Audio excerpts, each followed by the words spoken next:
Hey everyone, RogueGold here, welcome back to the Division 2, and today I'm delivering what has been the most hotly requested video for me to make over the past 36 hours, a complete and total guide to the brand new Master difficulty. Players have been jumping into this content, seeing some success and some struggles, and so in this video I want to dive into everything, breaking down the mechanics of this Master mission, talking about some recommended builds that you and your team can use, having a discussion about seasonal modifiers, the potential to solo this content or not. We're going to get into it all, and hopefully by the end you will be ready to tackle Master. Hopefully that sounds good. If you end up finding this guide helpful and you want to see more like it in the future on the Division 2, I would be more than appreciative of you clicking that subscribe button if you've not already. We'd love to have you around. But without further ado, let's go. Alright, so there are going to be timestamps down in the description of this video if you want to skip around to any particular part of the guide. However, before we just dive into the here's how to do the mission part of this, I think there are a couple of very important things to go over. So firstly, if this is the first time that you're hearing about Master difficulty, to access it, it is only currently available on the Year 6 Season 2 Climax mission. That is the final mission of this season. To unlock that, you're going to need to do all 16 scouts within the Manhunt tab on your map. Once you do unlock the mission, you just need to run through it once on any of these standard difficulties, normal through heroic, and once you beat that, you will then have the ability to turn this to Master. If you're wondering why would I want to go through Master, well, among other things, it is your only guaranteed source to get the new Provocator exotic chess piece. The other difficulties have a chance to drop it, but upon your first completion of Master difficulty, you will with 100% certainty be awarded the Provocator chess piece. Alright, so getting into this, I just want to lay out the parameters of this guide. This guide and video specifically is going to focus on tackling Master content with a group of players using seasonal modifiers. That is the way that the developers stated they have intended this content to be played. Now, that introduces the question, can this be done solo? Yes, it definitely can. I saw a lot of people posting videos and completion records on day one that they were tackling Master by themselves. But it is not going to be for everybody. That is still a very hard feat to achieve. To do that, you're going to need a good build, a lot of patience, and simply skill as a player. And so for the majority of you, it is typically going to be easier to matchmake for this activity, try and find a good group, and tackle it that way. So, that all being said, I'm not going to focus on the solo experience in this guide. However, as I recognize that a lot of you will likely want to at least try the mission in that way, what I am going to do is link you to DJ Tickle, who is a fellow Division content creator here on YouTube. He is a very knowledgeable and skilled individual, and since the release of Master, he has put out a ton of videos about this. He has a full solo run posted, he has a solo build using seasonal modifiers, and a build without them.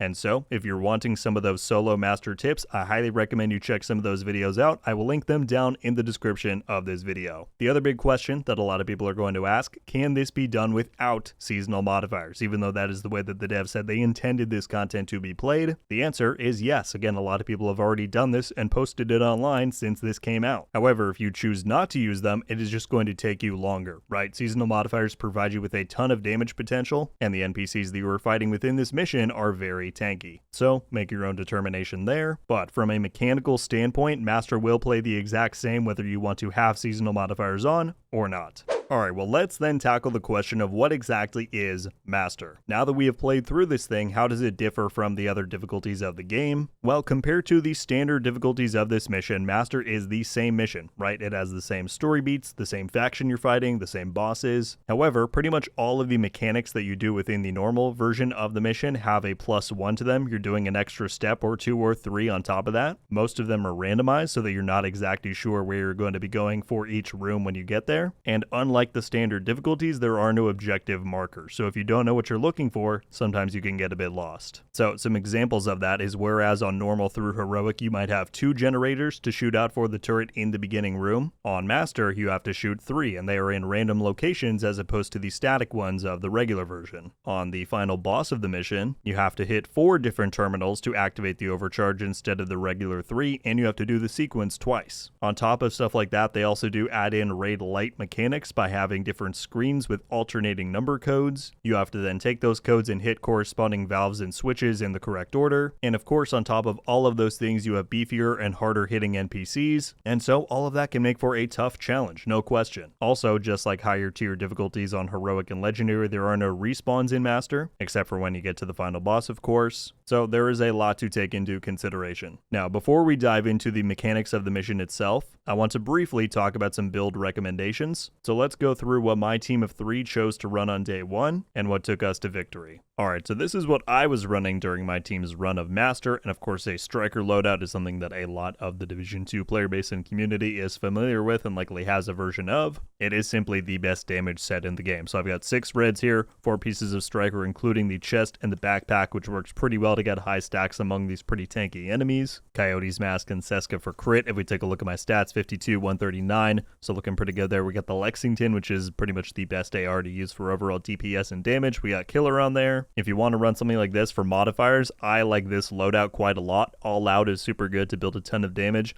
It comes back pretty quickly. You're able to make it last a really long time. If you can get the long range kill with it, that's even better, because then By the Teeth will proc on any enemy you're shooting, and that is just an insane amount of damage. But for when that's not active and you're in the close quarters, Drawback and Liability are super good for more damage. A version of this build is what one of my teammates was running for a good amount of the mission. This is a determined headshot build. I've shown this off in many build videos before. This is my own personal version of it that I've saved my loadouts, but you just want a sniper that has determined on it. The SR1 is a great option if you're going to go without a scope. You could also use something like the White Death if you wanted. Using that talent along with the hotshot gear set is great, because if you stack headshots, you get those bonuses that stack on top of each other. We then have 2 pieces of Habsburg for the last 2 pieces. Getting Headhunter on the chest and Vigilance on the backpack is going to get you a ton of damage, and then you want to run something like a decoy to make sure that heat is staying off of you. Again, if you're rocking modifiers with this, I think this is a pretty solid loadout. All out again to get that long range stuff is ideal. You want Tapper to increase your headshot damage even more so that you have a better chance to one-shot those ads on Master. Call the Weak is good. If you're going to stay in cover, you get even more marksman rifle damage. The last one, mostly up to you. Liability is maybe not the best. You could probably swap that out for something, but mostly this is what we're looking at. Alright, and then finally, this is a build that both of my teammates actually swapped to, at least a variation of it, at one point in time during our run. And pretty much this is what the community has decided is one of the best builds to have on deck for Master. What we're looking at here is a protection from elites build, and there are many ways that you could set this up. This is not the only way, and additionally,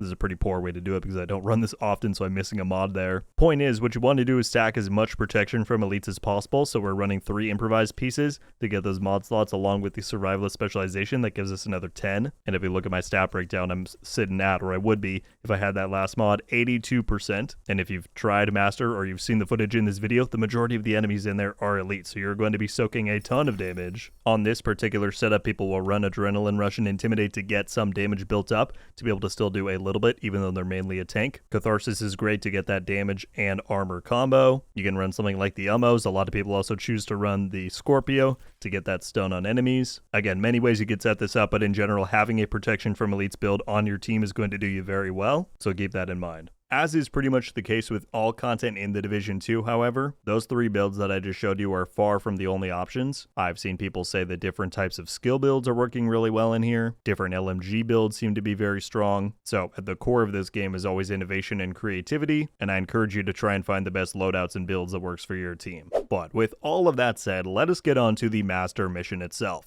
and really dive into the mechanics of how this changes from the regular version. That said, as we go through here, I am assuming that you all watching have completed the regular version of this mission before watching this guide. Again, that is going to be required of you to do to unlock Master, and really this difficulty is building upon the concepts that you learn in there. So if you have not played this mission at all yet, then go and do that first for sure. And as we go through the breakdown of the different rooms here, I am going to flip between my Master footage and a cleared out instance of the mission that I did, just so that we can more clearly and calmly explain what is going on. Alright, so here we are at room number 1. This is the opening courtyard of the mission. On any of these standard difficulties that you tackle this mission on, you're going to have the one turret that is spawned up right there, and there will be 2 fixed generator locations that you have to take down in order to disable it. One is on the right side right there, and the other one is on the left. If we go all the way around this wall, it'll be right there. The difference when you tackle this mission on Master is that there are going to be 6 possible spawn locations for those generators, and you have to disable 3 of them as opposed to 2. So to quickly point out where those are going to be, first one is immediately on your left right there, another one is going to be on your right tucked back here, third one is going to be right there on that side of the wall, fourth one is going to be under this overhang right there, and then the last 2 are the same 2 that we just looked at, one behind that wall and one way back in that corner. That's the only difference. Other than that, there are going to be a lot of ads spawning from all over the place, so just be very mindful of where you are and what your surroundings are. They'll come out of that truck back there. They will continually come out of this truck over here. I've seen them climb out of manhole covers and all of that. So just watch your 6, stay with your group, and take things slow. Alright, now for room number 2 here, you're going to be doing the exact same objectives of taking over these capture terminals. The only difference is that there's going to be a third one you need to do as opposed to the standard 2. So the same 2 that you have on any other difficulty, the first one is going to be under the stairwell right over here. Again, you're looking for the little laptop thing with the rogue icon. That's the first one. The second one, again, is upstairs.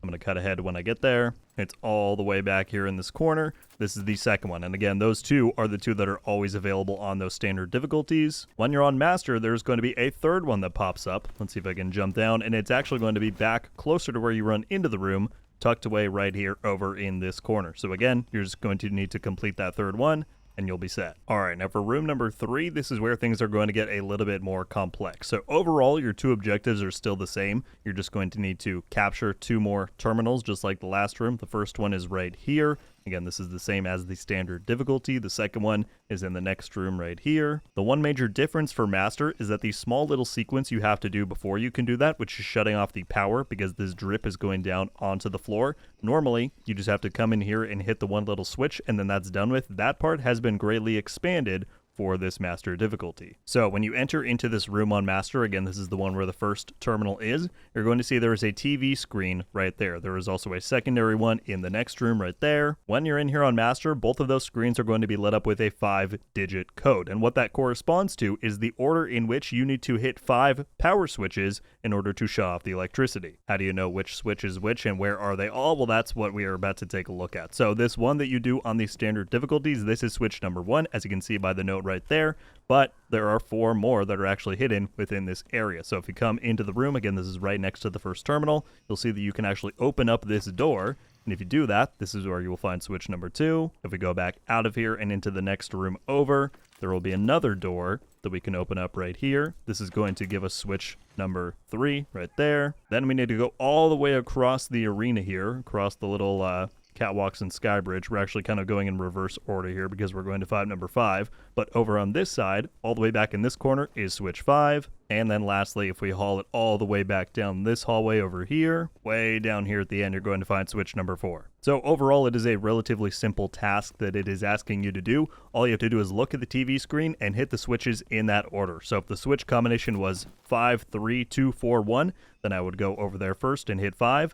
Then I would go to, what did I say, 3? In there to do 3, then 4, 2, 1. You get the idea. You do that, the power will be shut off, and then you just need to do these 2 terminals. Again, if you're with a team, this is even easier because you can have different people waiting by different switches to make the whole process faster. It doesn't matter who does what, you just have to hit it in that correct order that is displayed on these 2 television screens that we took a look at. Alright, moving on to room number 4. A few modifications to this one, but nothing too crazy. Now on the standard difficulties, it asks you to go over here and interact with this terminal. You do that, then there is a power surge and you have to again, modify the electricity. Same kind of an idea. You're going to start with this terminal. It will then ask you to only get 1 box instead of 2. That first one that you're going to get is right next to this here. You open up this door and shoot that box right on the wall. Then, however, the game is going to prompt you to a new terminal that, again, is not on the standard difficulties, and that is right here on this bridge. Now, this one is very open. You're going to have ads spawning all over the place, so make sure that you and your team are well coordinated for this one. Once you complete this, it is then going to ask you to get 2 additional boxes, which is more than on the standard. So you're then going to want to come over here and get this one, which, again, this is one of the ones on the standard difficulty, so you're probably familiar with that location. But the other one that is new to master is all the way over here. If we go across the bridge into this room, again, that is that terminal that we just took a look at. There's a door back here. I don't think I can open it on the standard difficulty, but it will let you open this on master, and there will be another box back there on the wall. That is the other one that you need to shoot. Once you do all of those things, then just like on the standard difficulties, this is the final terminal that you will need to interact with. Only note to say here is that the ads will be spawning not only from over there, like on the standard, but also up above and all around you. So this gets pretty hectic. Just make sure you're prepared for that before you do it. But yeah, you should be fine. Moving on to room number 5, aka the Rooftop. This one is one of the simplest ones for master because just like the standard version, there are no mechanics here. It is just a combat-centric room. So you're going to have enemies spawning from all over the place, including these doors over here, down over there. Basically any and everywhere that they can spawn from, they will be. You will have your first boss fight here, just like the standard versions in Dingo. That boss, though, doesn't have any like crazy abilities or anything, so it should be pretty easy to take out. But yeah, you're just going to have a lot of high-powered enemies spawning here, so take things slow. Stay with your group, make sure you're popping those buffs, and you should be okay. All right, moving on to room number 6. Now, this is the one that I would say is probably the most important to pay attention to, that being because this is the only room within this master mission that has a wipe mechanic. And again, master has no checkpoints, at least until you reach the final boss. So if you were to mess up the mechanic here and wipe, you will be sent all the way back to the beginning. That said, we're going to make sure that doesn't happen, so let's explain what you need to do. If you think back to room number 3, where you had the different power switches that you had to hit in a particular order, we are looking at a very similar mechanic here. When you first come in and the room is all the way flooded where you can't go down to any of that area, you're going to come to the left here, and this TV screen will have another sequence with 3 numbers on it. The numbers in this room, instead of power switches, correlate to different valves. So if we come right inside that room here, you'll see this is valve number 1, and then if we head towards the other side of the room here, you will see where numbers 2 and 3 are. Number 2 is right up here on the same walkway, and they have the number right next to them. And then number 3 is down here in the stairwell right there. Again, these are the first 3, and that TV screen is going to have a 3-number sequence. All you have to do is turn the valves in the order that it is displaying. So if it said 3, 1, 2, someone would hit that one down there first because that's 3, then 1, and then 2. Assuming you do it correctly, that is when the water is going to lower to that kind of halfway point, just like in the standard version. Now, you're going to be getting a lot of enemy spawns, and there's no reason to rush through this, right? The actual wipe mechanic that I mentioned does not have to do with a timer, as some people were suggesting. You can take as long as you need to do this, but eventually you will need to go and input a second sequence of valves to fully drain the room, and that sequence is going to be found all the way back here inside this room on this screen. This is going to give you your second code. However, this time there's going to be a 6-number sequence, so you have to use the first 3 valves as well as 3 additional ones that are on this side of the room. So again, that side way over there is where we found 1, 2, and 3, but over here, if I turn around, this is valve number 4 right here. If you go back into this room where the TV screen is, valve number 5,